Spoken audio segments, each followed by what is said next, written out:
provider.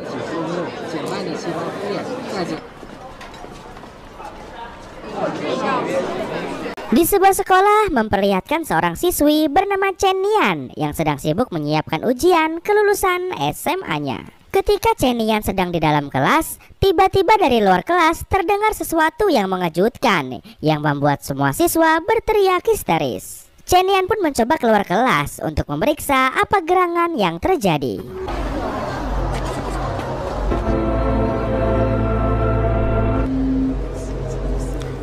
Dan betapa terkejutnya ia melihat teman sekelasnya yang bernama Xiaodi telah meninggal. Diduga Xiaodi menghabisi dirinya sendiri dengan terjun dari atap sekolah. Namun sangat disayangkan, dari semua banyak siswa di sana tak ada satupun yang peduli dengan Xiaodi. Dan hanya Chen Nian lah yang mau menghampiri Xiaodi dan menutup tubuh Xiaodi dengan jaket miliknya.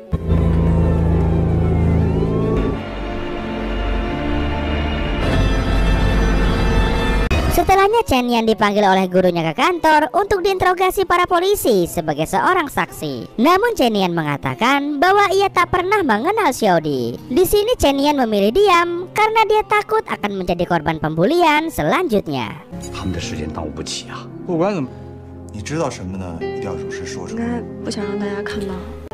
Setelahnya Chen Nian kembali ke kelasnya. Namun saat mau duduk, ia melihat cairan merah di atas kursinya. Karena tak ada pilihan lain, Chen Nian pun terpaksa menduduki cairan merah itu.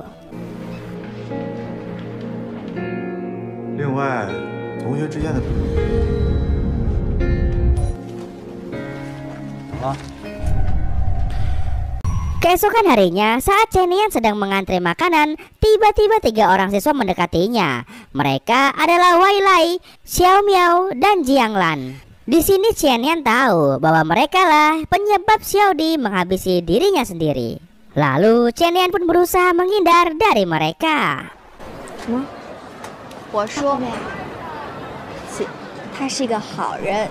Saat perjalanan pulang, diam-diam mereka bertiga mengikuti Chen Nian dari belakang.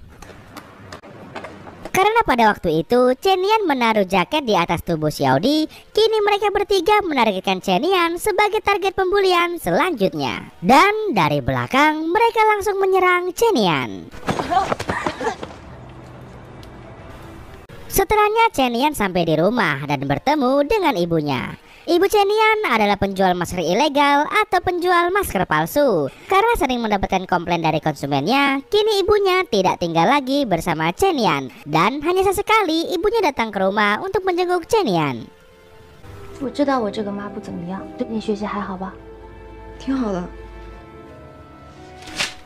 Di suatu malam, ketika Chen Nian baru pulang sekolah, ia melihat ada seorang preman pasar yang sedang digebukin oleh 2 pria. Karena tidak tega melihatnya, Chen Nian lalu berinisiatif untuk menghubungi polisi. Namun saat ia sedang menghubungi polisi, tindakan Chen Nian itu ketahuan dan akhirnya Chen Nian ditarik dan dipukul oleh pria itu.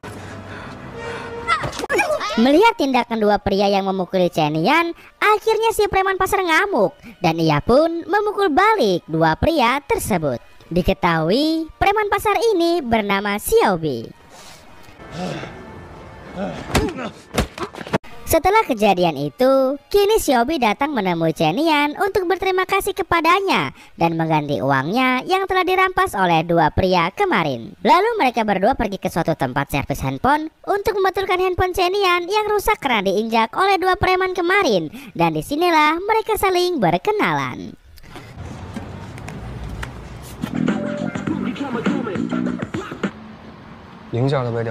Saat sedang memperbaiki handphone, tiba-tiba Xiaobi berkata kepada Chen Nian seperti ini.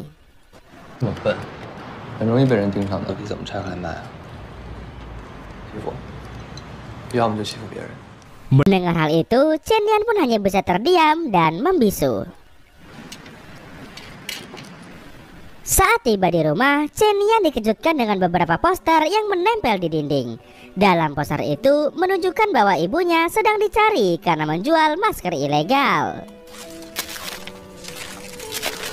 Saat di kelas, ternyata Weilan sudah menyebarkan poster tentang ibu Chen Nian ke grup WhatsApp kelasnya. Dan akibatnya Chen Nian menjadi bahan ejekan teman-temannya.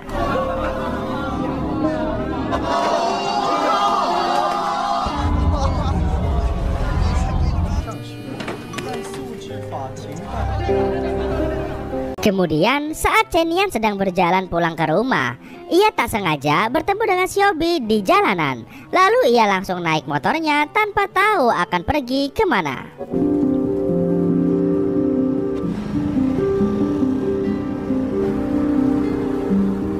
Akhirnya Xiaobi membawa Chen Yan ke rumahnya.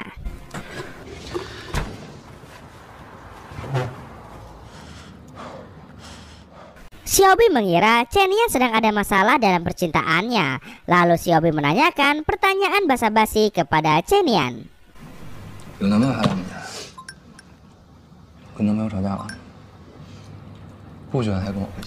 Namun Chen Yan malah menjawabnya dengan sinis dan memandang Xiaobi rendah.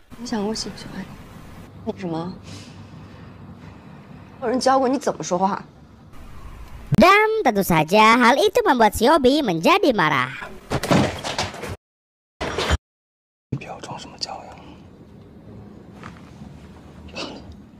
Setelahnya, Xiaobi pun menyuruhnya untuk pulang. Di keesokan harinya, saat Chen Yan sedang mengikuti pelajaran olahraga, semua teman kelasnya terlihat mulai menjauhi Chen Yan. Dan saat Chen Yan akan pergi kembali ke kelasnya, tiba-tiba dari belakang ia dilempar dengan bola voli oleh Wei Lan dan dua temannya.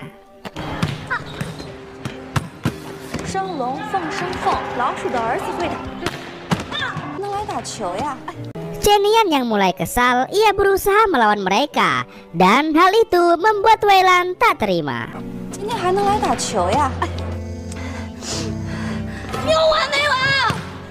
Wei Lan mencoba mencelakai Chen Yan kembali dengan mendorongnya sehingga Chen Yan terjatuh dari tangga. Atas kejadian itu, Chen Yan melaporkan tindakan Wei Lan dan teman-temannya kepada seorang polisi yang bernama Zheng. Karena kebetulan Zheng sedang menyelidiki kasus bunuh diri dari Xiaodi, Chen Yan pun lalu mengatakan bahwa penyebab kematian Xiaodi adalah karena tindakan bully dari Wei Lan dan teman-temannya. Setelahnya Zheng mendatangi sekolah, lalu ia menginterogasi Wei Lan dan kedua temannya. Namun saat diinterogasi, ekspresi Wei Lan seperti tak punya rasa bersalah sedikit pun, dan ia sama sekali tidak mau mengakui kesalahannya.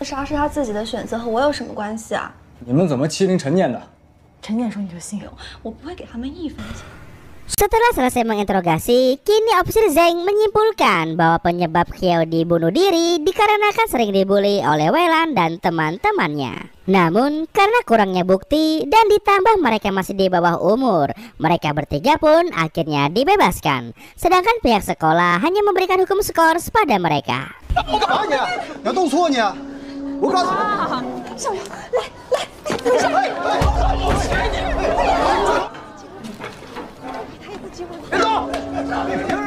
Saat Chen Yan pulang ke rumahnya, ia dikejutkan dengan adanya Wei Lan dan teman-temannya dengan membawa sebuah karter dan sekeranjang tikus. Mereka datang karena mereka ingin membalas dendam pada Chen Yan yang telah melaporkan mereka kepada polisi. Di sini Chen Yan sempat melawan mereka, lalu mereka saling kejar-kejaran.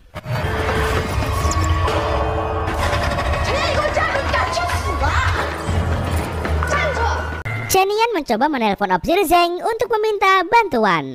Namun sayangnya Chen Yan belum mendapatkan jawaban darinya. Hingga sampailah di suatu tempat, Chen Yan bersembunyi di dalam tempat sampah.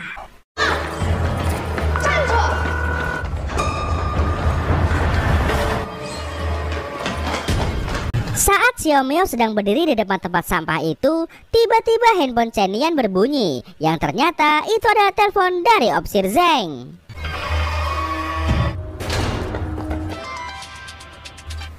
Xiaomio mengetahui keberadaan Chen Yan, namun ia tak memberitahu kepada Wei Lan dan memilih pergi dari tempat itu.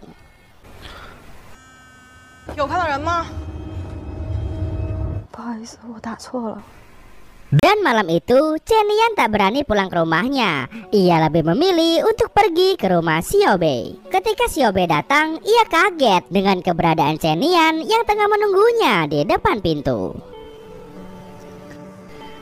Setelah selesai membersihkan badan, di sini Chen Nian meminta kepada Xiao Bei agar mau melindunginya dari kelakuan jahat Wei Lai. Xiao Bei pun menanyakan alasan Chen Nian yang meminta perlindungan darinya. Padahal sebelumnya Chen Nian sempat memandang rendah Xiao Bei karena ia hanya seorang preman pasar. 你不是一直都瞧不起我吗？有可能是别的，小北一次。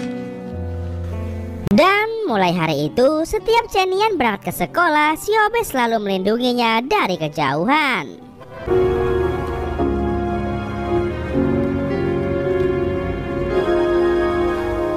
Di suatu malam, saat Xiao Bei sedang berjalan, ia bertemu dengan Wei Lai dan di sini Xiao Bei mengancamnya agar tidak lagi menyakiti Chen Nian. Dan sejak saat itulah Wei Lai tak lagi berani mengganggu Chen Nian. Ketika Chen Nian hendak pulang, tiba-tiba Xiao Miao menghampirinya dan bertanya tentang siapa seseorang yang telah melindunginya semalam ini. Karena saat ini ternyata Xiao Miao juga telah menjadi korban pembulian selanjutnya. 为什么会轮到我？是谁在保护你啊？他也可以陪你走回家吧。 Namun Chen Nian tidak menjawabnya dan ia hanya mengantarkan Xiao Miao pulang. Kemudian Xiao Bei pulang ke rumah dengan membawa banyak makanan. Tak hanya itu, ia juga membawa banyak luka di tubuhnya. Melihat itu membuat Chen Nian sedikit khawatir padanya. Lalu mereka tidur bersama di ranjang karena Chen Nian tak tega melihat Xiao Bei yang penuh dengan luka. Wow. Menurut penonton, kira-kira apa yang bakal terjadi ya di jam 12 malam nanti? Hehehe, tulis di kolom komentar ya. Chen Nian menanyakan tentang latar belakang Xiao Bei, dan ternyata Xiao Bei sudah melakukan semua ini sejak usia 13 tahun. Karena saat itu ia ditinggal oleh ibunya karena ibunya memilih untuk pergi bersama biawak lain. 13岁开始，喜欢我，后来就认识一个男的。 Dan agar bisa makan, ia terpaksa harus bekerja dengan cara menjadi seorang preman pasar. 就开始打我。 Dan semenjak itulah ia tak pernah bertemu lagi dengan ibunya. Di saat Xiao Bei sedang bermain game, tiba-tiba para polisi datang karena mereka sedang mencari seorang tersangka pemerkosa berantai. Lalu Xiao Bei dan teman-temannya dibawa ke kantor polisi untuk dimintai keterangan. 小黄兵就闭嘴，小黄兵都闭嘴， 认真点儿，都严肃点。 Sementara itu di rumah, Chen Nian mencoba menelpon Xiao Bei yang tak kunjung pulang. Di dalam sel, Xiao Bei sangat khawatir dengan keadaan Chen Nian. 觉得你以为你是网管啊？ Dan di hari itu, karena Xiao Bei tak kunjung pulang, akhirnya terpaksa Chen Nian pergi ke sekolah sendirian. Saat Chen Nian hendak pulang, tiba-tiba Xiao Miao datang menghampirinya dan mengajaknya ke suatu tempat. Ternyata ia menjebak Chen Nian, sebab di tempat itu ternyata sudah ada Wei Lai dan teman-temannya yang ingin menghabisi Chen Nian. Singkatnya Chen Nian pun dihabisi. Namun di tengah aksi itu tiba-tiba penghuni rumah melemparkan botol dan ia mengatakan kalau sudah melaporkannya ke polisi. Dan CCTV di sana merekam kejadian tersebut. 我给个背号，警光，警光。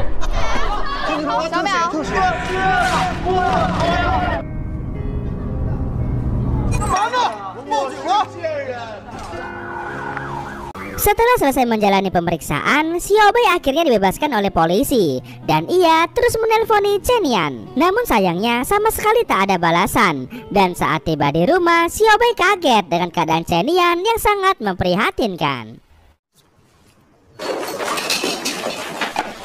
Mengetahui hal tersebut, Xiao Bei menjadi sangat panas dan ia ingin membalaskan dendam namun dihentikan oleh Chen Nian.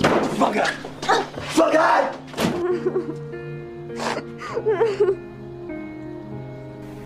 Dan di malam itu, Xiao Bei merapikan rambut Chen Nian yang berantakan.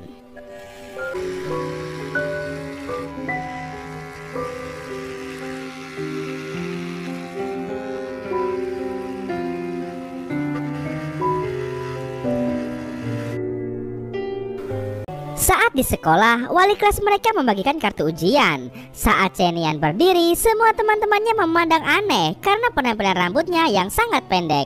Namun hal itu tak dipedulikan oleh Chen Yan. Xin pun berganti ke suatu tempat di mana ada alat berat sedang menggali tanah. Namun tiba-tiba dikejutkan dengan penemuan seperti ini.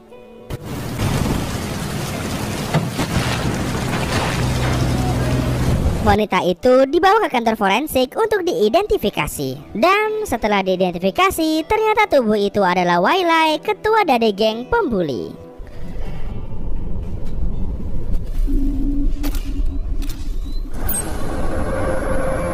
Kemudian polisi mendatangi seorang pria bernama Pang. Dia meminta keterangan tentang mobil taksi miliknya yang terekam CCTV berada di lokasi bangkai Wai Lai ditemukan. Namun di sini Pang tak mengatakan apapun dan ia hanya mengatakan bahwa mobilnya telah lama dicuri.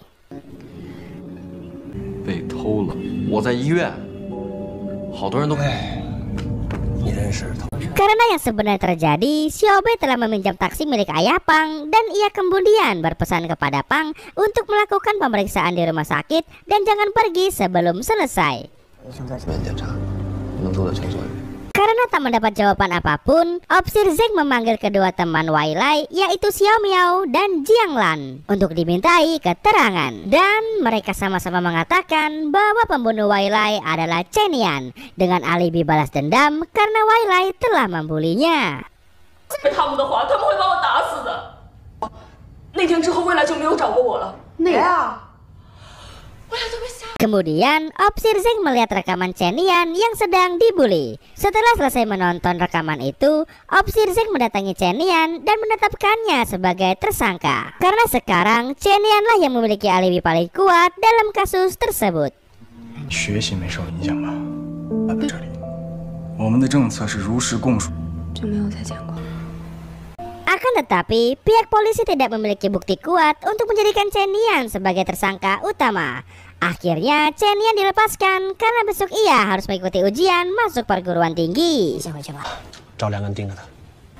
Di waktu yang hampir bersamaan, seorang wanita bernama Chang Ji membuat sebuah laporan kepada polisi di mana dirinya hampir diperkodok oleh seseorang. Keesokan harinya, Chen Yan mengikuti ujian dengan perasaan yang gelisah dan pada saat itu ia juga diawasi oleh Opsir Zeng.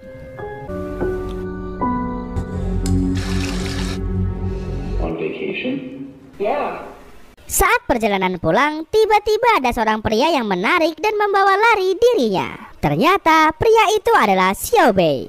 Karena Chen Yan sedang diawasi, Opsir Zeng dan rekannya langsung mengejar Chen Yan.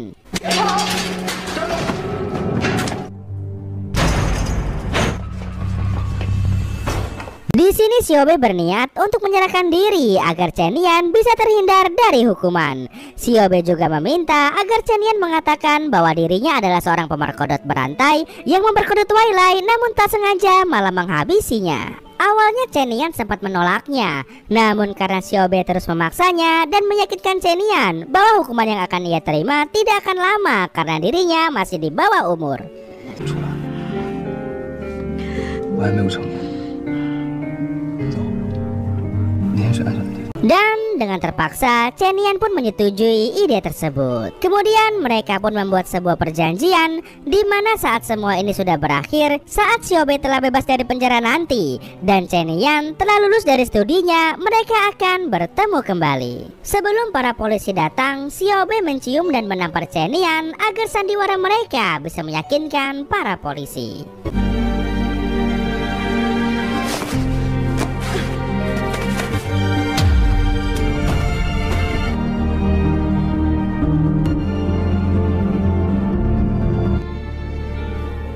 Setelahnya Xiaobei ditangkap dan dibawa ke kantor polisi dan ia diinterogasi oleh Opsir Zeng untuk ditanyai alasan mengapa ia menghabisi Wai Lai. Xiaobei mengaku bahwa dirinya tak sengaja menghabisi Wai Lai karena ketika ia hendak memperkodoknya, ia malah memberontak dan sempat menggigitnya. Namun di balik kesaksian ini, sepertinya Xiaobei menyimpan sebuah rahasia besar tentang kematian yang sebenarnya. Yang ternyata semua pembunuhan ini sudah dirancang untuk mengelabui polisi agar bisa menutupi fakta sebenarnya bahwa ternyata yang menghabisi Wailai adalah Chen Nian. 猜对了我就说，法官认人，后来就给我们放了。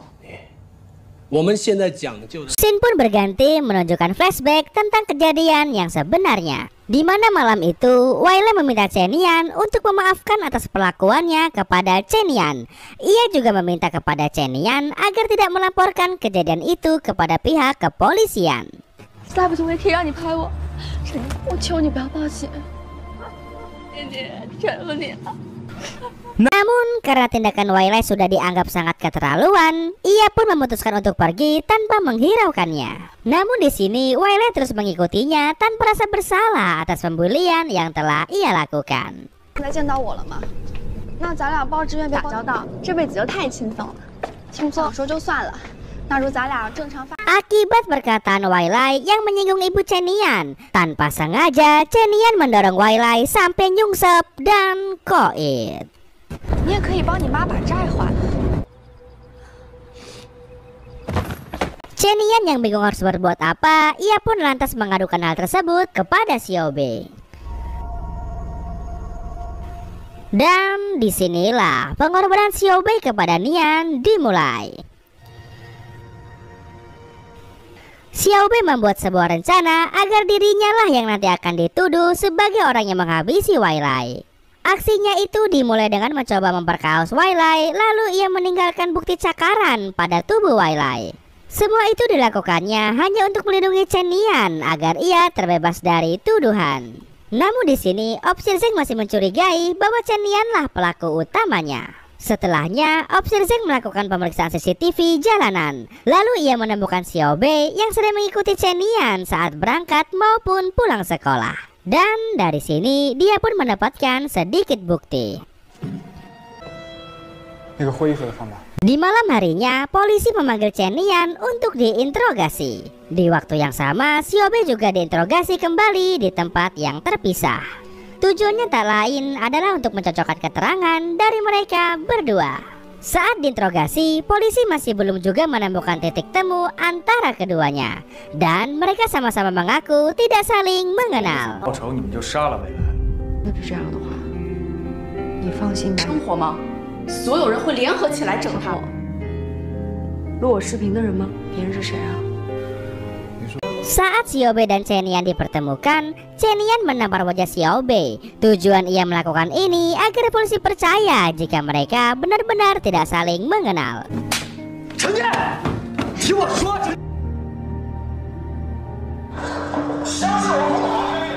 Dan pada akhirnya Xiaobei ditetapkan sebagai tersangka dan Chen Nian dibebaskan karena terbukti tidak bersalah. Singkat cerita, akhirnya hasil ujian masuk universitas pun keluar, dan di sini Chen Nian berhasil lulus dengan mendapatkan nilai yang sangat tinggi.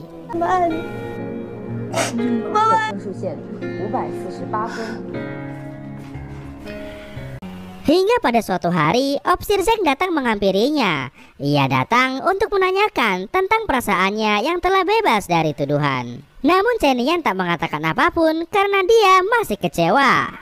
Sebelum Obsir Zeng pergi, ia mengatakan kepada Chen Nian bahwa Xiaobei akan segera dijatuhi hukuman mati atas semua kejahatannya.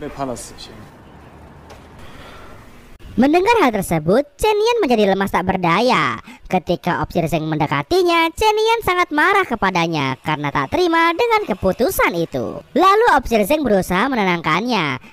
Ia mengatakan bahwa semua yang ia katakan tadi hanyalah kebohongan saja, karena tujuannya hanya ingin melihat ekspresi dari Chen Nian.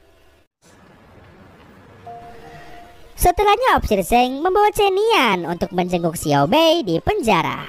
Kemudian Obsir Zeng menyarankan Chen Nian untuk mau mengakui semua perbuatannya agar hukuman yang diterima oleh Xiaobei menjadi ringan. Dan pada akhirnya Chen Nian mau menerima saran itu. Chen Nian lalu menyerahkan diri, dan kini mereka berdua divonis 4 tahun penjara karena kasus kejahatannya dilakukan dengan unsur ketidaksengajaan. 那你换呢？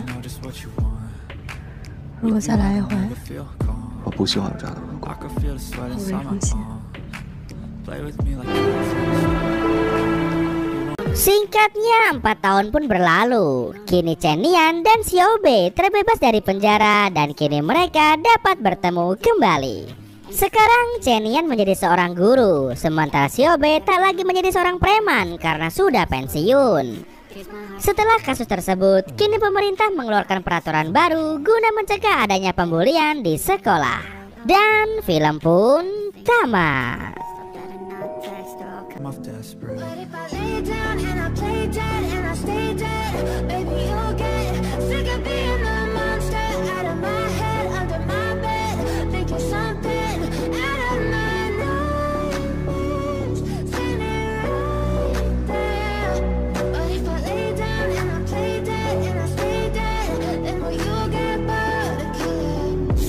Play dead, will you regret everything that you did, that you said? I don't think you understand what you're doing, and my heart's black and blue.